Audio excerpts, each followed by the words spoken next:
This is a tough piece to build, mainly because it's tied deeply to our family. At his Chesapeake home, Zach Montoya knows Getting there. he has to get it right. Test, cut, test, that kind of thing. Here, his backyard woodshop screams into crisp morning air. Wood is a living, breathing thing, essentially. It's going to get loud. I mean, I'm not the most talented person out there, but I'll work and toil through all this stuff, and hopefully people like the things that I'm producing. Super close. Zach recently stepped away from his job at the Norfolk Fire Department to set his sights on woodworking full-time. Zach's been doing woodworking since I met him. That's what I'm doing right now, is cutting this dovetail into this guy. While Zach mills around, his wife, Christy, is upstairs in the house working her magic. Kara is getting a balayage color done today. Up here, there's no dovetails, just another artist to deepen her work. Right. And a therapist of sorts for whoever's in her chair. We all have our things it takes us a while for. It seems really strange to say that it's 2 years later because it still feels pretty darn fresh. It's 6:30 on a Thursday night, but this time Christy pulls up the chair as a survivor. It's just a great place to go and share your story. All I can say is I try to take it one day at a time. This is a monthly trauma support group meeting at Centera.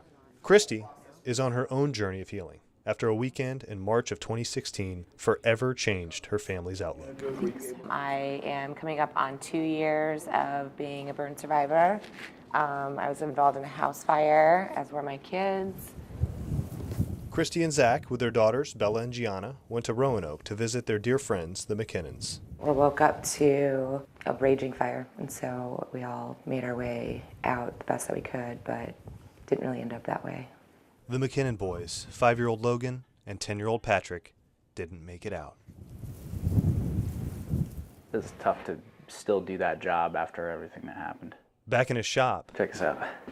you really start to see why Zach is out here. It really gives me just a little bit of an escape every day. In the days after the fire, Zach took on his 2 biggest projects, the urns for the boys. Through his work, Zach began his healing, while Christy was still in the hospital with severe burns. 20% of my body, including my hands, my arms, shoulders, part of my back. I didn't even say that. Back then, unsure if she would ever be able to do hair again. The thought of gripping a brush. But today, the compression sleeves on her arms are barely noticeable. I've been wearing mine pretty solidly for almost 2 years now. 2 years later, the Montoyas have a special gift for their friends who lost so much. I'm making it out of the same woods that I made the urns for the boys.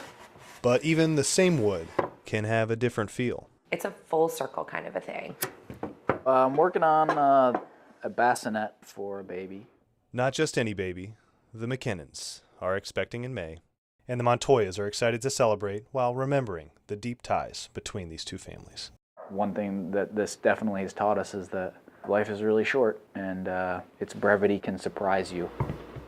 We really just try to love, we try to give, we just try to acknowledge grief when it comes, know that it's okay.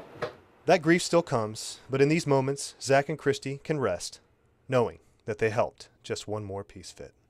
In Chesapeake, John Goodwin, 13 News Now.